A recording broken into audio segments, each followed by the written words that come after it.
వీర హనుమాన్. ఇంద్రుడు అండ ఉన్నాడు గదా అన్న ధైర్యంతో రాహువు ఆంజనేయుడి మీదికి వెళ్ళాడు. ఆంజనేయుడు రాహువును ఎగాదిగా చూసి పండు అనుకొని పట్టుకోబోయాడు.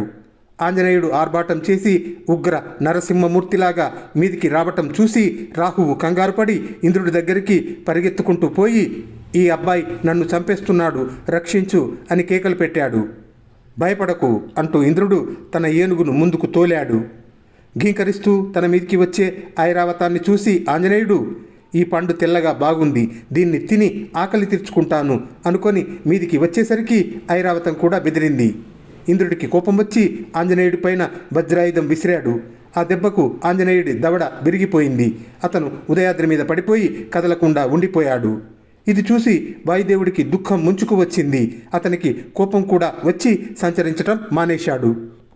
ఈ లోపల అంజన పర్ణశాలకు తిరిగి వచ్చి చూసేసరికి పక్క మీద బిడ్డ లేడు.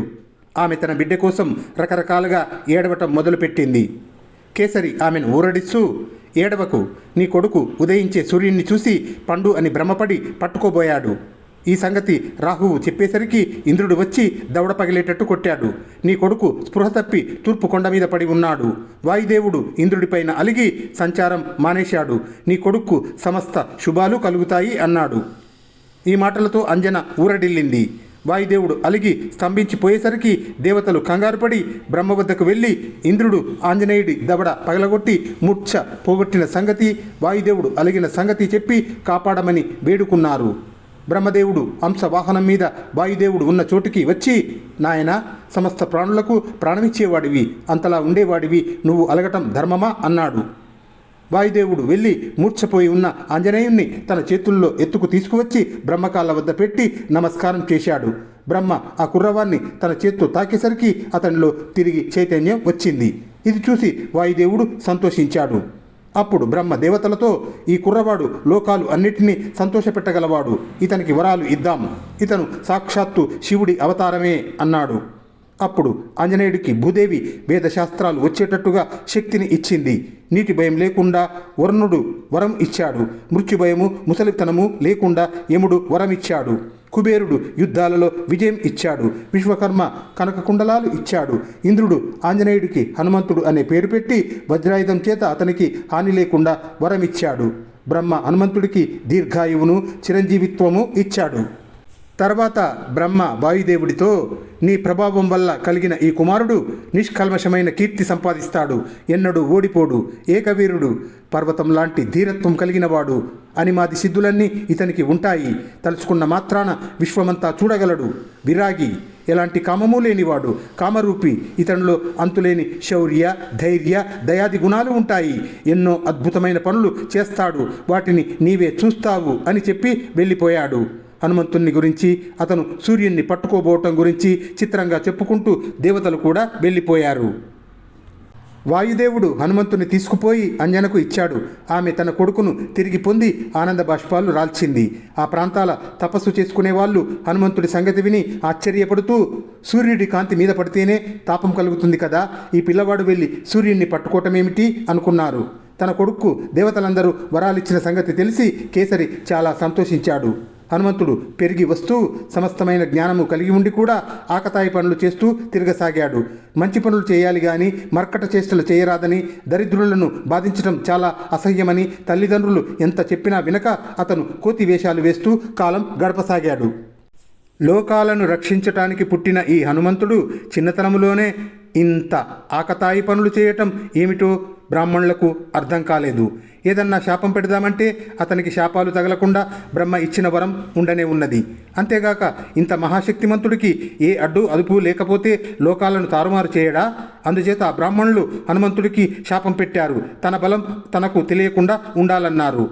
వెంటనే హనుమంతుడు సాత్వికునిగా మారిపోయాడు. కొడుకులో ఈ మార్పు చూసి అంజన, కేసరి తృప్తి పడ్డారు. కొంతకాలం గడిచింది. ఒకనాడు అంజన హనుమంతునితో, నాయనా, కిష్కింధలో వాలి, సుగ్రీవులు అని ఇద్దరు అన్నదమ్ములున్నారు. మా తల్లి అయిన అహల్య రహస్యంగా వాళ్లను ఇంద్రుడికి సూర్యుడికి కన్నది. ఆ సంగతి తెలిసి మా తండ్రి గౌతముడు వారిని వానరులు కమ్మని చెప్పించాడు. అందుచేత వాళ్ళు నీకు మేనమామలు అవుతారు. నువ్వు కిష్కిందకు వెళ్ళి సుగ్రీవుడి అండ చేరు. ఏ కారణం చేతనైనా వాలి సుగ్రీవుల మధ్య వైరం వస్తే నువ్వు వాలిని చంపేవు సుమా, చంపకూడదు అన్నది. హనుమంతుడు తల్లికి నమస్కరించి సెలవు తీసుకొని కిష్కిందకు వెళ్ళాడు. వాలి సుగ్రీవులు అతన్ని ఆదరించారు. అతను సుగ్రీవునికి మంత్రిగా ఉండటం ఆరంభించాడు. అతనికి వేదాలు శాస్త్రాలు నేర్చుకోవాలన్న కోరిక కలిగింది. ఒకనాటి ఉదయము హనుమంతుడు కాలకృత్యాలు తీర్చుకొని సూర్యుడు ఉదయించే సమయానికి గగన మార్గాన ఎగిరి సూర్యుడి వద్దకు వెళ్ళి నమస్కారం చేశాడు. సూర్యుడు సంతోషించి సంకల్ప సిద్ధిరస్తు, ఏం నాయనా, ఏం పని మీద వచ్చావు అని అడిగాడు. అయ్యా, వేదశాస్త్రాలు నేర్చుకోవటానికి వచ్చాను అన్నాడు హనుమంతుడు. బాగానే ఉంది, కానీ నేను మేరు పర్వతం చుట్టూరా అతి వేగంగా తిరుగుతూ ఉంటాను. నా నుంచి శాస్త్రం నేర్చుకోవటం చాలా కష్టం అవుతుందే అన్నాడు సూర్యుడు. దానికి హనుమంతుడు, మహాత్మా, ఉదయ పర్వతం మీద ఒక కాలు, అస్తమయ పర్వతం మీద ఒక కాలు పెట్టి మీ వద్ద చదువుకోమంటారా, లేక మీకు ముందు నడుస్తూ చదువుకోమంటారా అని సూర్యుడిని అడిగాడు. సూర్యుడు ఈ మాటలకు సంతోషించి, నాయన, నీ వంటి వాడు సృష్టిలో మరెవడూ లేడు. 2 కొండల మీద పాదాలు ఉంచి నిలబడు, దేవతలు చూసి ఆనందిస్తారు అన్నాడు. వెంటనే హనుమంతుడు సూర్యునికి ప్రదక్షిణ నమస్కారాలు చేసి తన శరీరాన్ని నక్షత్రాల కన్నా పైగా ఉండేటట్టుగా పెంచి అన్ని దిక్కులు ఆక్రమించి బ్రహ్మాండం నిండేటట్టు చేశాడు. ఆ అవతారం చూసి బ్రహ్మదేవుడే నివ్వెరపోయాడు. మునులు దేవతలు హనుమంతుని చూసి నమస్కారాలు చేశారు. సూర్యుడు పొందిన అద్భుతం అంతా ఇంత కాదు. ఆయన హనుమంతునితో, ప్రత్యక్ష రుద్రావతారుడివి, నాకు కీర్తి కలిగించడానికి వచ్చావే కానీ నేను నీకు ఏమి ఉపదేశించగలను అన్నాడు. హనుమంతుడు వినయంగా, మహాత్మా, మీరు అలా అనవచ్చునా? వేదాలకు మూలమైన వాడివి, నన్ను శిష్యునిగా చేసుకొని దయతో వేదత్రయం బోధించు అంటూ తన మామూలు రూపం ధరించి సూర్యుడి రథానికి ఎదురుగా నిలబడ్డాడు. సూర్యుడు గడియకు 9,70,000 యోజనాల వేగంతో నడుస్తాడు. అంత వేగంతోనూ హనుమంతుడు ఎగురుతూ సూర్యునికి ఎదురుగా నిలబడి నేర్చుకోవలసినదంతా స్మృతి పురాణాలతో కూడా నేర్చుకున్నాడు. చదువు పూర్తి కాగానే హనుమంతుడు సూర్యునికి నమస్కారాలు చేసి సెలవు పుచ్చుకొని కిష్కిందకు వెళ్ళి తన సంగతులన్నీ చెప్పాడు. సుగ్రీవుడు హనుమంతుడి పట్ల ఎక్కువ ప్రేమ కలిగి అతన్ని తన వద్దనే ఉంచుకున్నాడు. వాలి సుగ్రీవులు చాలా అన్యోన్యంగా ఉండేవారు. వారిని పెంచిన తండ్రి వృక్ష విరజుడు చనిపోయినాక వానర రాజ్యానికి వాలి రాజుగా, సుగ్రీవుడు యువరాజుగా అయ్యారు. వాలి బల పరాక్రమాలు సాటిలేనివి.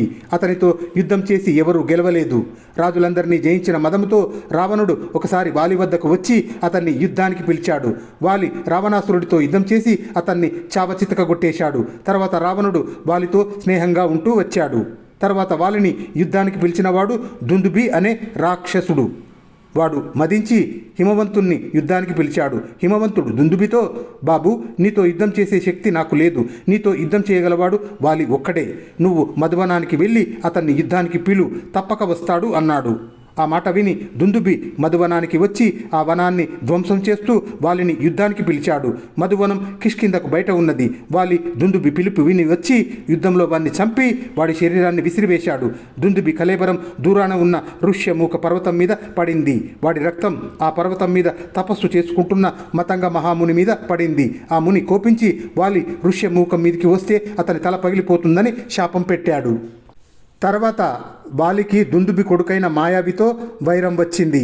దుందుబిని వాలి చంపి ఉండటమే గాక ఒక స్త్రీ విషయంలో కూడా మాయావికి వాలికి వైరం ఏర్పడింది. ఒకనాటి అర్ధరాత్రి మాయావి కిష్కింద నగర ద్వారం వద్దకు వచ్చి పెడబొబ్బలు పెడుతూ వాలిని యుద్ధానికి పిలిచాడు. నిద్రపోతున్న వాలి లేచి శత్రువు దర్పం సహించలేక వాడితో యుద్ధానికి బయలుదేరబోయాడు. సుగ్రీవుడు వాలి భార్య అయిన తార వద్దని వారించబోయారు. కానీ వాలి వినలేదు. వాలిని ఆపలేక సుగ్రీవుడు కూడా వాలి వెంట బయలుదేరాడు. అన్నదమ్ములిద్దరూ వస్తుండటం చూసి మాయావి భయపడి పారిపోసాగాడు. వాలి సుగ్రీవులు అతన్ని తరుముకుంటూ వెళ్ళారు. మాయావి వారిని చాలా దూరం తీసుకుపోయి ముళ్ళ కంపలు కప్పి ఉన్న ఒక కొండ బిలంలో ప్రవేశించాడు. నేను మాయావిని హతమార్చి వచ్చేదాకా నువ్వు ఇక్కడే ఉండు అని తమ్ముడితో చెప్పి వాలి కూడా బిలం ప్రవేశించాడు. వాలి ఎంతకు తిరిగి రాకపోయేసరికి అతను చచ్చిపోయాడేమో అని సుగ్రీవుడికి భయం వేసింది. ఇంతలో బిలంలో నుంచి నురుగుతో కూడిన రక్తం బయటికి రాసాగింది. బిలంలో నుండి వచ్చే ధ్వనులు రాక్షసునివిగా అతనికి వినిపించాయి. సుగ్రీవుడు తన అన్న కోసం దుఃఖించి ఆ బిలానికి కొండరాయి అడ్డం పెట్టి అన్నకు జల తర్పణాలు విడిచి కిష్కిందకు తిరిగి వచ్చాడు. వానరులు అతన్ని రాజుగా అభిషేకించారు.